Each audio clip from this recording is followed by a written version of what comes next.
ইনশাআল্লাহ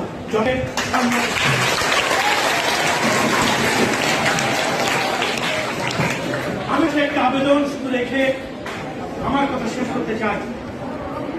সেটি হলো, এখানে যারা আসছো তার মধ্যে ক্লাস 9-10 ছেলেমেয়েরা কি আসো?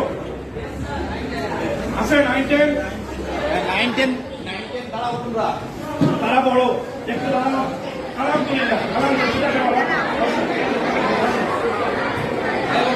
বসো বসো বসো বসো। তোমরা এদের থেকে বড়, তোমরা এখন এদের নেতৃত্ব দিচ্ছ। তোমাদের দায়িত্ব এই স্কুলটিকে এমন একটা পর্যায়ে তোমাদের নিয়ে যেতে হবে, এই স্কুলের রেজাল্ট, এই স্কুলের ছাত্রছাত্রী, চলমান অন্তর্বর্তী সরকার